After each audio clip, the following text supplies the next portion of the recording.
So, with that being said, we're going to go right into our first segment, digging deeper. What happens in someone's mind when they get to the point to say, I want to end my life? So I can speak for me.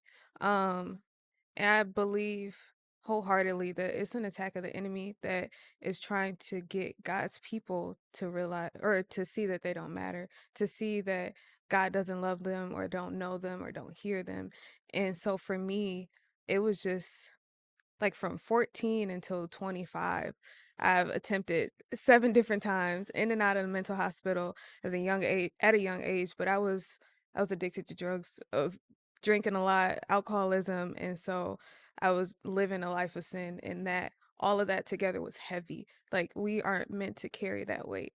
And so after the last attempt when I was 17, my little sister promised me to be alive every day that she was. And so I tattooed, I saw the future in it that I was alive on my arm, because she found me in a bad situation. And so I was looking to that.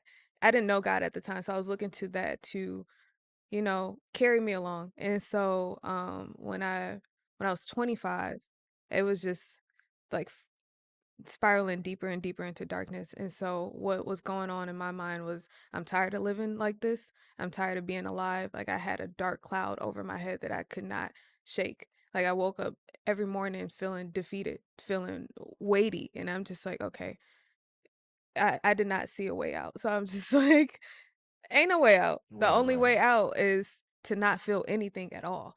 And um and God had different plans. So Obviously. yeah, obviously, hey y'all, I'm here. But I don't know if the time to tell the story is now or later on in the podcast, but yeah, I did not see a way out and God had to show me the way Okay. out. Yeah, I know that when people are at that stage of I want to give up, they do feel like there's no other option, Mhm. that there's no other way out because the only thing that they're thinking of is I want this pain or I want this feeling to stop. Mhm. And if I can't force my body to, the only thing I can resort to now is shutting it down. Yeah. And the only way to shut down your body is to destroy it. And I know sometimes like you said, it's an attack of the enemy. Mhm. It really is the devil whispering in your ear whatever you are trying to tell yourself that you're not. You have affirmations that build you up. The devil tells you everything the opposite of that, Mhm. that you are not good enough, that this will never stop, that you will never find yourself past this point, or things will never get better from here. Yeah. All the lies that he tells us that we believe in because we can't see anything contrary to that. Yeah. And he goes off of our senses. And the Bible teaches us to have faith and to not walk by sight, right? To Mhm. have faith in what we cannot see. We can't see that the grass is greener. We can't see what he might be working behind the scenes. We can't see Yeah. past the storm that we're in. But that is where faith kicks in, Yeah. to where we had an episode about peace, and we talked about how peace is not being in the middle of a bunch of tranquility and Mhm. calmness. Peace is being surrounded by chaos, but then still having peace within you. Yeah. And we were talking about how that's the key to weather the storms. Mhm. But sometimes if we find ourselves being weak in those moments where the devil is talking to us, that is when we're strong because we're reminded of who he is. Mhm. But in those moments, sometimes you might not like you might know the word, you might know all of that, but you still can't see past your circumstance. Right. Um, I know for me that was something big for my journey, and I had to really lean on him to get me through that. Um, why do you think there's such an increase of suicides over the years? I believe it has a lot to do with social media. Um like the comparison and for you to be able to see all these different people and for you to be like, okay, I should be here, I should be doing this by now, and then you're comparing their like highlight reels. They're not showing you what they're going through, but behind the scenes. And so when we start to compare our lives with other people, we can feel like we're not doing enough. We can feel like we're not enough because we don't have certain things. And I just think that access to so many different lives and so many different lies as well, like it does something to us. We're not meant to see all the stuff that we see online, like the deaths of certain people. Like we're not supposed to know so much. Like it's because of social media and because of technology and because we know so much that we're not supposed to, that God didn't even intend us to know. Like it's just it weighs on us, and we try to carry things that are God weights. And so I just think it's a high attack. It kind of takes you back to the very beginning, right? Mhm. The tree was the tree of knowledge Mhm. and good and evil. Yeah. And because they found out they were naked, they found out all this Mhm. information, sin was then able to That's creep into them good. lives. That's And it's good. kind of like social media is it because like you said, comparison Mhm. is a killer. Yeah. Comparison kills your own vision of who you are Mhm. because all you're looking at is what other people are doing, or like you said, the highlights of their life, Yeah. and you can only help to say, well, how come I don't have that? Mhm. I work hard. Yep. I do what I'm supposed to do. How come I didn't have that? How come God didn't give that to me? Mhm. How come I'm not this? And it's sometimes it can create a sense of entitlement Yeah. where it's like we think about what we lack so much more than we think about what we have. Yeah. And that sense of gratefulness is the opposite of the feeling of being, you know, like a sense of gratefulness is that opposite of entitlement. Mhm. And when we feel entitled, we think that we deserve things. And it's like Yeah. the very air that we're breathing is a It's a gift. gift. Like we don't deserve nothing but God's wrath Right. because we are enemies of God, because we are sinners. But thank God that He sent Jesus. But it's just like anything that we get outside of God's wrath is something that we don't deserve.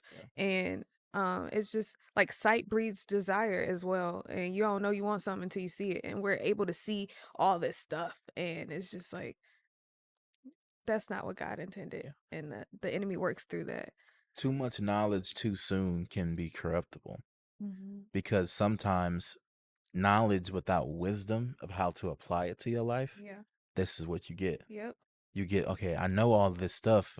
How am I supposed to navigate this? I'm too Mhm. young to figure that out. Yeah. So I let my curiosity and my imagination drive me, Mhm. besides my experience Yeah. as an adult. But Yeah. then you're not an adult, so you don't Exactly. have that wisdom to apply. Yeah. So it's kind of like sometimes information is not good. It's not. And Sometimes you have to withhold certain things from certain people until they're ready, like raising a child. mhm. I'm pretty sure you don't want them to know about certain things until they're ready to have that conversation where they Exactly. can process it Mhm. because of their own experiences and just how their brain is able to process information. Yeah. And also like you don't even have to go looking for stuff. It'll find you. Hmm. Like your For You page, I worked hard.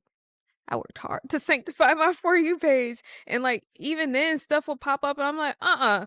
And I'll block it, but I'm like, it's crazy the tactics that the enemy use, like sin will just be in your face. And you gotta take a break. It's just like weighty.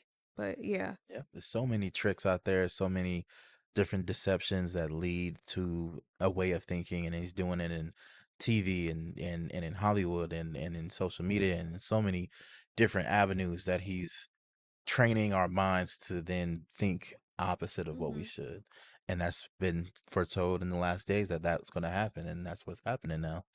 I also Um, think like sin is increasing a lot. And so the wickedness on this earth is causing people to like be grieved, and also all these different attacks on people is just like that's another thing. I feel like because the sin is increasing, people don't want to be here no more. I And it's feel like crazy. it's also a huge spirit of confusion, Mhm. not just with like identity period, but sexual identity with personal identity, especially you have people that are mixed races where it's like, am I black, am I white, Yeah. what am I, who am I? And I think a lot of it has been on the difference between how we've raised children. Mhm.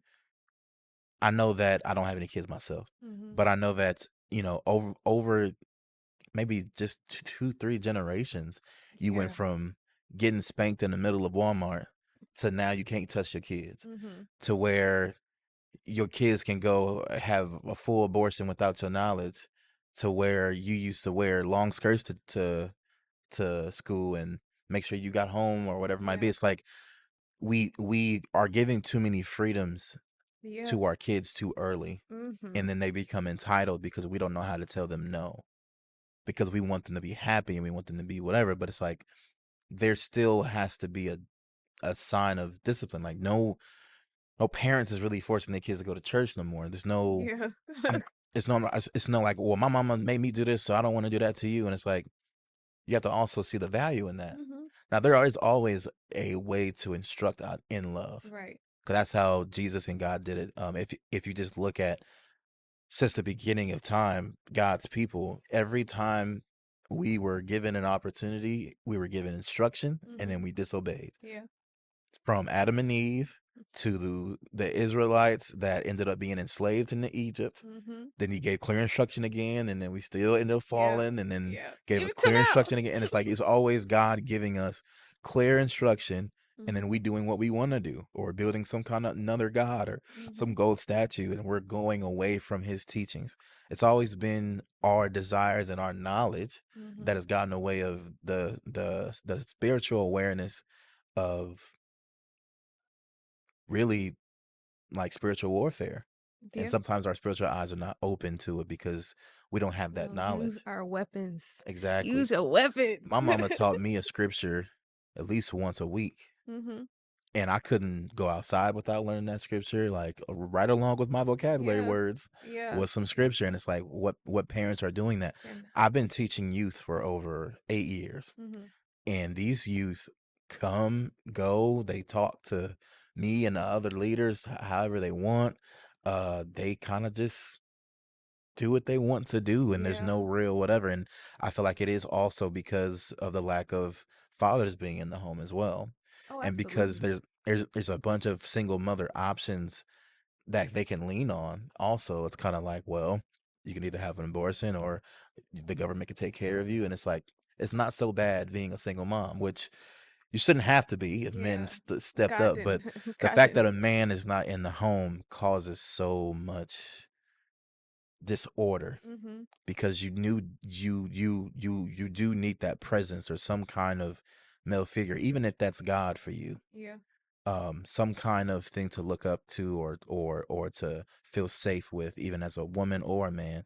um and I feel like that lack of parenting or parenting skills or generational parenting has also been a big factor of the generations that we have now. Yeah. Oh, Because absolutely. when a kid that's 5 years old comes to a parent and says, I think I'm gay, they're not equipped with knowing how to deal with that. Yeah. Or I think I want to kill myself. It's like, go see your school counselor. Like they Mhm. don't have the Yeah. words or the ability to figure out, okay, let's sit down, have a conversation. Where's this coming from? Some parents do, and but then some are just clueless. Like I heard a story a long time ago where this girl, she took her first pictures like in the beginning of the year of Mhm. when they go take pictures. She was a girly girl, she had braids, all that stuff. She was real cute, whatever. Then by the next time they took pictures, she looked like a total boy, like Mhm. total different person. And the father that was dropping her off every day at school said, I didn't notice it. But this kid is going to the principal pretty much every other day asking questions about identity. And this principal isn't equipped with the knowledge to help that little girl. And the parent is so oblivious. Like, do you not see the change in your daughter's That's crazy. look? Like, she looked like a Barbie. Now she looks like Ken, like, or something like, Yeah. or whatever it Yeah. might be. And that child ended up committing suicide. Mm. And when that father was asked, you didn't notice? He's like, no, I thought she was fine. But we know that not to be true. That it was just things that we didn't maybe feel like we were equipped to whatever, and it was too much freedom too soon. Yeah. And I'm pretty sure that if he had known, maybe there could have been an opportunity, but you have to pay attention. and there's a lot of parents not paying attention, Yeah. and the the the kids kind of run their household, kind of. Unfortunately, that's what we Yeah, hear these that's days.